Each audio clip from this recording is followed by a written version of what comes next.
few days, because things have been moving very quickly this morning. We're going to start by talking to the winning side. We were going to start by talking to the winning side in the referendum, but really, Vernon Coaker, we have to begin with you. We've heard that Gloria De Piero has resigned and that Lilian Greenwood may well. Will you resign? Well, all of us are going to have to consider the positions that we hold and whether the best way forward for our party or what that actually is the best way forward for our party. And clearly, as I say, we're all going to have to reflect on what that should be, whether we stay or whether we go. And that's a decision that I'll have to make along with all of my colleagues. But will you be making that decision today along with... I think certainly people are going to have to make a quick decision about this so that there is some stability within the party, one way or the other. So as I say, all of us are going to have to reflect on what's the best thing for our party, but also what ultimately we think is the best for our country as well. But you're considering? Of course, and I think everybody will have to consider what they think is the best thing to do. Heather Wheeler, seismic changes as a result of this vote. It's unusual to see two of our main parties in meltdown simultaneously. Is this something that you envisaged? I was disappointed that the Prime Minister resigned. He's doing the right thing by staying on, because we absolutely will have stability. The party will come together because the public have spoken. And the thing that the party believes in more than anything is democracy. Article 50, should that not be triggered immediately so that we don't have several months of uncertainty? Goodness knows what's going to happen when the markets reopen tomorrow. I think that actually this is a very positive move, that we're going to have a settling down period. We need stability. Not according to the European Council. They want a quick move on this. We really want to start listening to them now. The public have spoken, Dominic. Let's get this absolutely clear. It was a one-off referendum. The public have spoken. There was a 4% lead. Let's go and make some fun and games and look to the sunny uplands, because that's what the public want. And what are the sunlit uplands for UKIP, Roger Helmer? You are a single cause party. You've achieved your objective. You've succeeded. Is it time to pack your bags and go away? No, I don't think we're taking the tents down anytime soon. And can I say congratulations to the people of the East Midlands for their wonderful participation in this referendum. I'm not sure I entirely agree with Heather on this point. I do think that now we've made our decision, there is no point in hanging about. It's a 2-year process to renegotiate our relationship with the remnant European Union, and I think we should get on with that. And I think that we should be sending that letter, setting out our position and triggering the 2-year process as soon as possible, which I understood was what Cameron had committed to do. Well, I think voters understood that was what was promised, along with a few other promises, but we'll get on to that perhaps a little later in the programme. Events incredibly fast moving. Let's make some more sense of it, hopefully, with our political editor, Tony Rowe, who's at an event with a distinctly European flavour. Yes, we're in the colourful and the vibrant World Market in the centre of Nottingham. And this is a market which ends today. We hope there's no symbolism in that. Tony, what's your take on what we've seen this morning? Events moving so quickly, it's hard to take it all in, isn't it?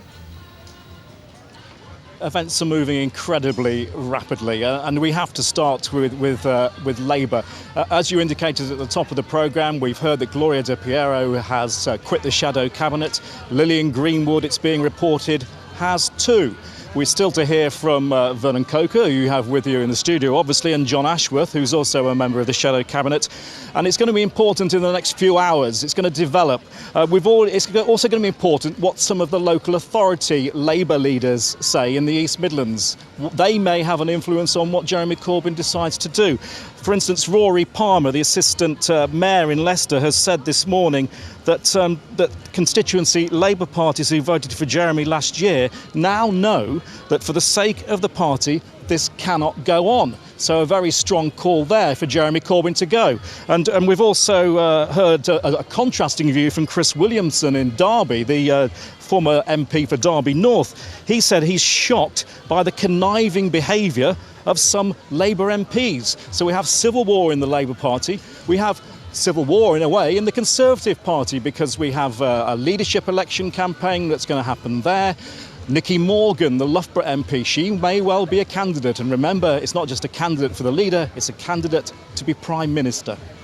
OK, well, I think we'll leave it there for the moment, Tony. Thanks very much indeed. Well, it was only Thursday, of course, but it already seems like the vote was a long time ago. Let's just remind ourselves of how the East Midlands voted in that EU referendum.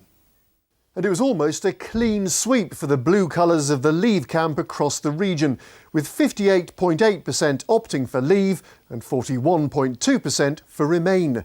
The only places in the East Midlands with a majority Remain vote were Rushcliffe in Nottinghamshire, where almost 58% wanted to stay in the EU, and Leicester with a narrower vote of 51%.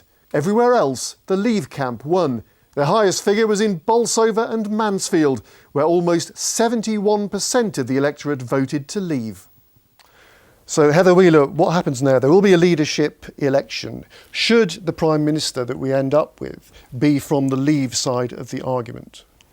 I think our situation is that, first of all, the MPs whittle it down to 2, and the Conservative MPs whittle it down to 2, and then the Conservative Party membership votes. Should it be Boris? Would you like Boris to be Prime Minister? I actually want to see who else is going to put their hat in the ring, because I think we've got some fantastic people coming through. I'm a 2010 intake, and there's lots of 2010 intake that I would absolutely be comfortable with. Name a couple of names. Certainly, no. I'll give you about 4 if you like. I think Priti Patel would be tremendous. I think Andrea Leadsom would be tremendous. I think Dominic Raab would be tremendous. I need to give you one more because I said 4, didn't I? But I mean, I was a 2010er, so maybe it should be me. What do you think? Well, yes, I'm sure lots of people would vote for you, Heather, indeed.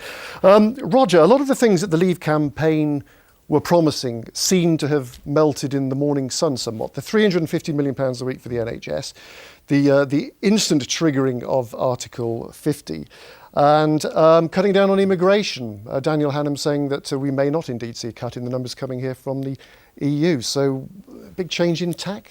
Well, you keep talking about the promises of the Leave campaign. Were they not the promises? Leave campaign wasn't standing for government. The government is still the government. And members of the Leave campaign individually cannot influence what the government does. So when we said there will be more money available for the NHS, it is for the government to decide how to spend that money. It may spend it on the NHS, it may cut VAT on domestic fuel, it may do a whole range of things. But the Leave campaign is not now a government. Clearly, if Boris becomes Prime Minister, which seems to be quite a prospect, then you can nail those promises on Boris, by all means. But at the moment, what we're seeing is the opportunity, but the government has to pick up the negotiations, the government has to pick up the budgeting and what we do with the money that becomes available. Just for the record there, do you agree with Nigel Farage that the £350 million pledge should not have happened? It should not have been on the side of that bus. On the side of the bus. Well, it was £350 million is what we will now not be sending. And yes, I know that was a gross figure and there are some net figures that come off and we're told how to spend it and so on. So you can argue gross versus net figures. The fact is we will not be putting £10 billion a year net, if you want the net figure, into the European Vernon, you're looking a little bit exasperated. What do you make of I think Roger's? everybody will be exasperated. The bus that was driving around this country for months had on the side of it £350 million a week to the EU, more for the NHS. That's what it had on the side of the bus. But as Roger says, they're not in government. But that was the pledge that was made to people in trying to persuade them to vote to leave the European Union, as was the end to freedom of movement.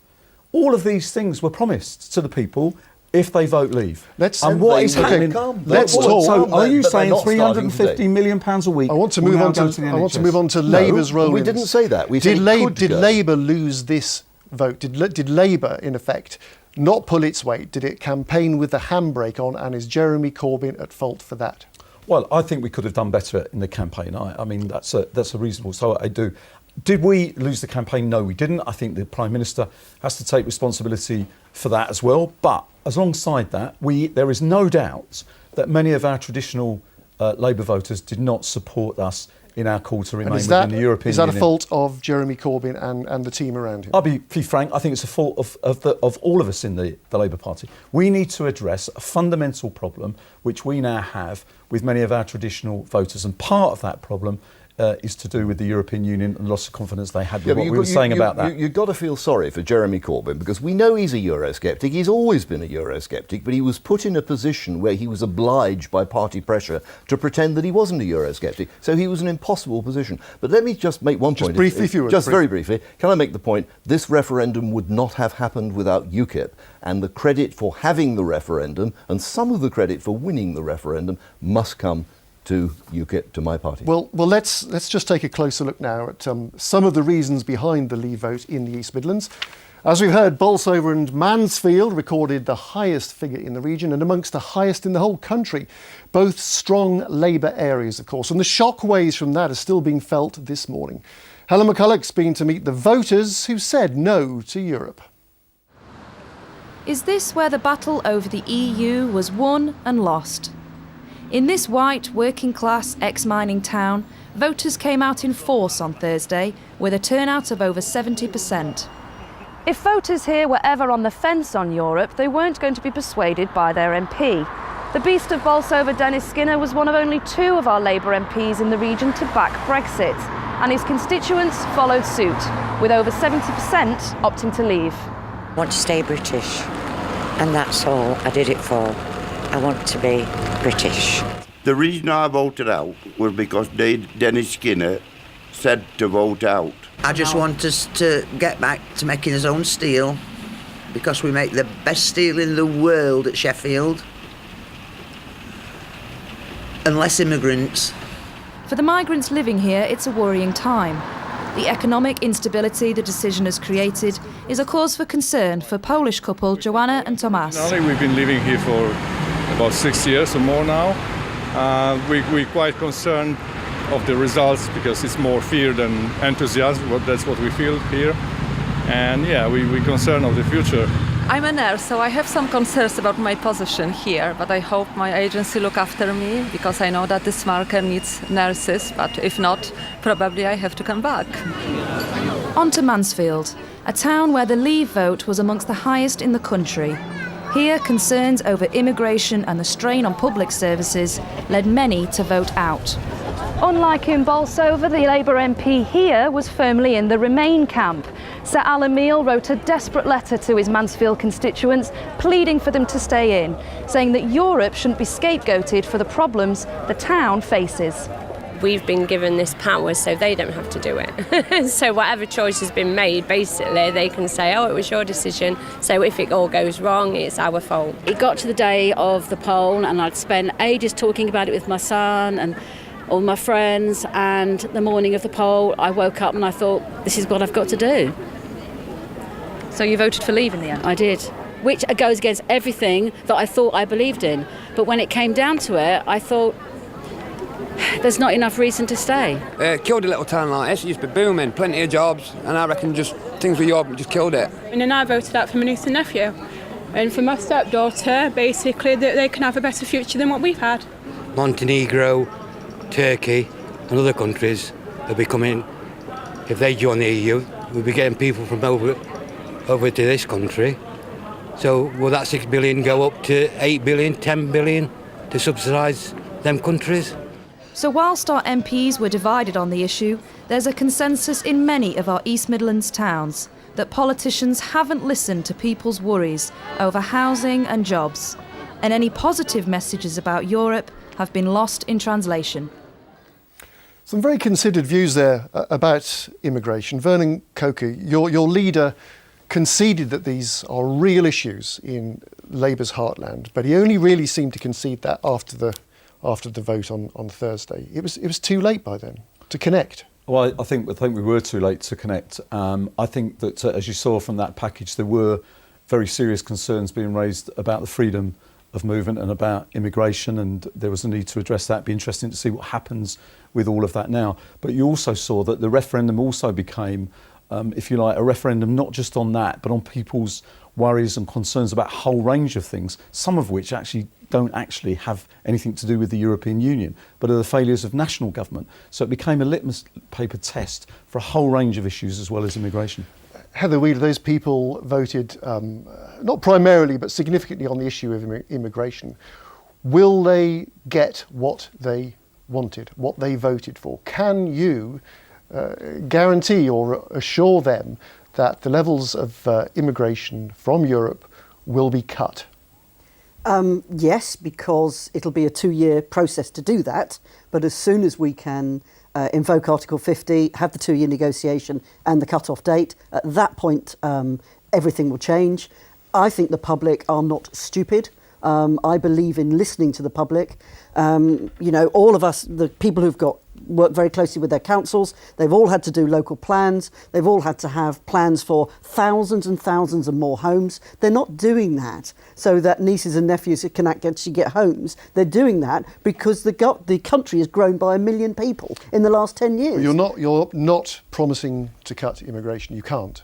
We can once we leave Europe. Absolutely we can. Once we introduce the Australian point system and we use it to have a limited number of the brightest and the best coming, not open doors. What people don't like now is you cannot plan for these things. You cannot control it. Well, let's talk about plans. Roger Helmer, is there a plan?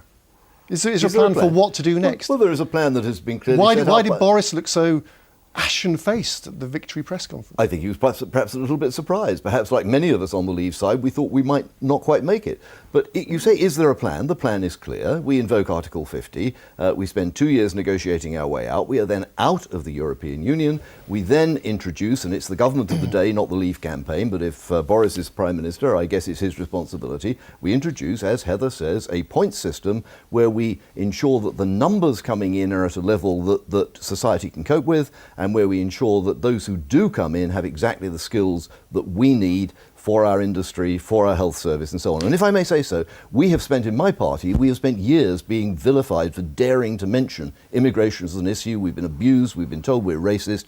Now it's on the table, and I think all major parties, even Jeremy Corbyn, are saying this is an issue. On that point, Vernon, this was the issue that dare not speak its name as far as Labour were concerned for many years. Well, certainly, as I've said, we should have been discussing some of the issues around immigration before. It's certainly not racist to discuss those issues, but there are very real concerns now about what happens. I mean, neither Heather or Roger can really say what is going to happen. Let me just pose this question for people. For example, we're now told that the future is for us to be a part of the European Economic Area. That's how we're going to, and we have to have access to the single market. By people who are running did run the campaign, senior members in the Conservative Party. So if we're not going to do that, that gives you access to the single market, but you have to accept freedom of movement. If we're not going to have that, then you go to what sort of trading arrangement you want? Very briefly, let me ask Roger. Answer the question. We have to pay tariffs. Will we not have to adopt all those EU regulations that we're tearing up in order to get access to the single market? Absolutely no. Then you don't get access. No, hang on. Access. America has access. Russia has access. China has access. Are you telling me they obey all European regulations? Of course not. They pay tariffs. Europe, the European Union, has free trade agreements with about 2.5 dozen. Negotiated them yet? We're going to move on. We're going to move on. Free trade agreements. Because listen, we will have one. We are their biggest external customer. One group of people who didn't vote to leave with much enthusiasm is younger voters. Figures show that in fact they were voting by around 70% in favour of Remain. But did enough of them vote? The lower the age profile in a constituency, the lower the voter turnout. Well, earlier this week, you may remember Boris Johnson was heckled by a 17-year-old student when he visited Ashby. Will Taylor was angry that he didn't have a vote. Well, later Boris gave this reply. Will's ability, 17-year-old Will's ability, when he can vote, his vote will matter less and less. Unless we take back control. That's what it's all about. How can he kick out when he's able to vote? How can he kick out the people who are taking the big decisions, like, President Tusk or President Juncker or Draghi or Schulz or Dijsselbloem, who are the 5 presidents who are setting out the future route map of Europe? Who elected them? Well, Will Taylor is with us now. Thanks for coming in. Very good afternoon to you. You didn't have a vote. Do you feel let down by those who did? I don't think let down quite cuts it. I think the word's abandoned by the politicians, they're abandoned by the country, and abandoned the fact that we've left the European Union on a hope, a prediction. And what if that hope and prediction just brings poverty, national discontent, and recession? What you were saying to Boris as he was hurrying down the street was that this was a leap into the unknown. And do you think that events since Thursday have borne that out? Well, no one knew that the pound would drop in value. We thought it did because we thought we'd remain. But it predicted, and we lost 200 billion on the stock market. We lost the Prime Minister, and that was just by lunchtime. What do you say to our 2 politicians here who campaigned for us to leave?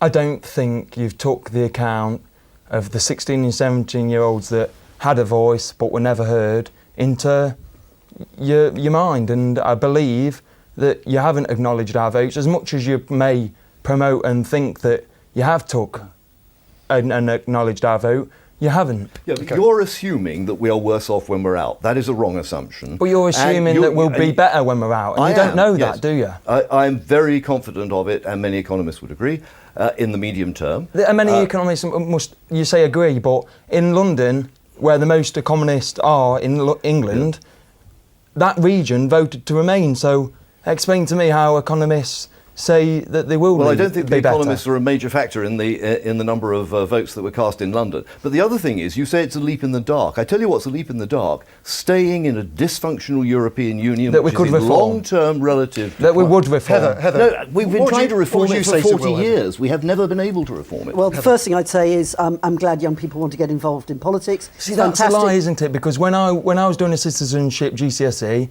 I wrote to you and asked, do you believe the 16 and 17-year-olds should vote? And you wrote to me back, headed with the House of Commons stamp, and you said, no, I will not be portraying this voice. Absolutely right. In House of So you cannot sit there and say you voted against 16 and 17. You cannot sit there and smile and say, I think they should be taken and not acknowledged. It's their future. You can't. Issue, isn't it? 65. Okay, Will, calm down. First of all, the important thing is how many people between 18 and 24 actually voted? 24%. 64% voted to remain. That's what we look at. So that's it, Will. That really is it. They didn't vote, Will. Did vote for Remain, but there was a small turnout. No, of course there was. I can understand. Didn't bother to vote. But why weren't they energised? Because they thought they weren't listened to. No, that's they thought not they true, weren't heard. That's not You've true. got to understand why. You can see now why we put an amendment to allow 16 and 17-year-olds, as they were in the Scottish referendum, why we said that 16 and 17-year-olds should have had the opportunity to vote. Okay, the last word to you, Will, on this issue. What do you think about these responses? I think they're honest. I just don't believe that they can predict what the future is going to be like for me and many others in the town of Swadlincote. And no, of course I can't, because we've now leaped into the unknown. Even if it's just the optimism I of believe youth. the 60% of South Derbyshire folk that voted Leave. That's who I believe it will. Thank you very much indeed for coming in, Will. That's great. Let's go back to Tony Rowe, our political editor now. He's at the Market Square in Nottingham, and you've got some of these experts that were so derided during the campaign. Yes, indeed. Back to the world market, and we've got some views now from the political world and from the business world. First of all, Dr. Gedling Malazzo from University of Nottingham. Vernon Coaker just now said that they had a problem with traditional voters, and clearly they did, because the East Midlands is well in favour of leaving. Yes, Labour has a very big problem with its voters in not only the East Midlands but all across the north. What they're finding now is they're very much out of step with their constituents, and they're very likely to face a challenge in the next general election. How big a part did UKIP play in this then? Because there are concerns among Labour MPs that they're losing people to UKIP. They are. What we saw in the last general election was that UKIP cut a big swath into Labour's territory in the East Midlands, in many places coming in with 20% of the vote in areas where UKIP wasn't even campaigning. So imagine what's going to happen when they actually start targeting these seats. What do you make of what's happened today in the world of politics? I guess I'm not very surprised. It seems unlikely that Jeremy Corbyn is going to be able to stand going forward. The position that's going to win Labour in London is not what's going to win them seats in the north, and that's going to be a real challenge for them. Let's move on to the business view now, and Chris Hobson from the East Midlands Chamber. The vote has happened. How have your members reacted? Pragmatically, I think regardless of where people were, in the campaign running up to the referendum, we know it's Leave, we know where we are. What businesses need now from those in charge, from government, is a real clear steer on what their vision for UK outside of the EU looks like, so they can get on with creating jobs and growing. It doesn't look like you're going to get that clear steer, though, for at least 3 months. And it's really frustrating if that's going to be the case. We've had political paralysis for a long period now. There are big decisions that this country needs to take on investment, on road, on rail, on air. We need to be moving on to getting that done. And so we're really calling on government to show us how they intend to take that forward. If that doesn't happen, though, and we do have 3 months before we know who the next Prime Minister is, how's that going to affect business confidence, business investment?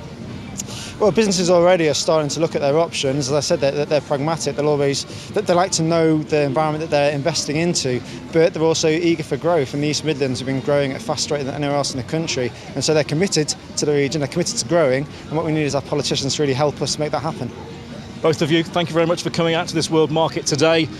This story is going to continue, run and run, and I think a lot of politicians, and myself included, will be on the train to London tomorrow. I'm sure you will. Tony, thanks very much indeed. Let's talk about money. I was struck by the news that Cornwall County Council is now pleading for the government to assure them that money that they won't now be getting from the European Union, I think it was 60 million a year, will be replaced. Will that come out of the 350 million a week? Of course. I mean, let's be clear about this. There is no European money. There's only our money. They take a lot of our money. They give us a little bit of it back. But local government wants wants assurances that money will stay there if we control it. And so do the farmers, and so do the universities. So when Vernon tells us it's not 350 million because we get some back, yes, and what we get back will enable us to pay those same useful things decided by our government, not decided by Brussels. The funding will still be there for the farmers, for Cornwall. But it's the government of the day, the British government that we have elected,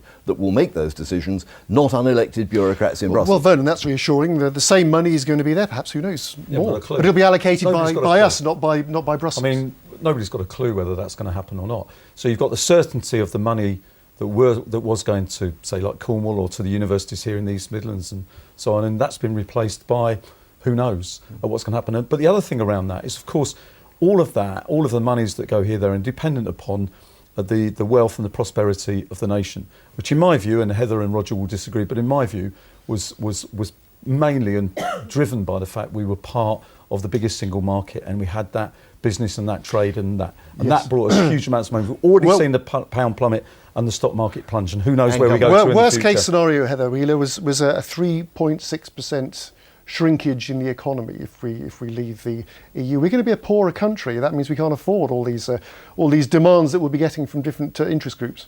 No, that's rubbish. We will be. We already are the 5th largest economy in the world. We will be trading with 6th now. You reckon? Well, you're talking the government down. As always, what I absolutely get furious about is when people talk our country down. This election, this referendum, it wasn't just about immigration. It was about sovereignty. We want to take back control. I sit on the EU Scrutiny Committee. Every week I have an inch and a half of papers from Europe of laws and rules and delegated legislation that we have to agree to. We're not going to have to do that anymore. I'm interested, is there not a single useful regulation that the European Union has ever produced? Are they all rubbish? Well, the difference is it's our Parliament that will be doing it. It's our civil servants that will have to do some thinking now, and rather than just saying, yes, Minister, that's perfectly fine, Minister, or no, Minister, you can't do that anymore, Minister, it's going to be down to us to do it. And that's what the British public understood. How will our economy here in the East Midlands improve once we're outside of the European Union, whenever that is? Because we should become an open global trading company rather than a narrow regional. Still trading with Europe? Of course, still trading with Europe. Still accessing the single market. Despite what Vernon says, we will have a free trade deal. Absolutely. We will have as good terms and free movement of labour. No, we shall not have free movement. Daniel Hannan said we'd have free movement. Said you will. Well, Daniel Hannan, I have great respect for Daniel Hannan. He's a great guy, but he is simply plain wrong, and we won't. He's wrong, right? He's wrong. Well, he's not part of the British government, is he, for starters? Well, no, but he was a major part of the campaign saying we would bring an end to the freedom of movement. And now it's going to be an interesting week coming up. Thank you very much indeed. Yeah. That is the Sunday politics in the East Midlands. Thanks to Heather Wheeler. To all my guests, to Roger Helmer, to Vernon Coaker. As I say, it's been an incredibly interesting week. Events very fast, moving very briefly. Your predictions, what are we going to see tomorrow? In a word, more volatility, Heather? No, not at all. Vernon? I think there will be volatility in every respect. Possibly continue for a few weeks. That's it from us. Back to Andrew Neil.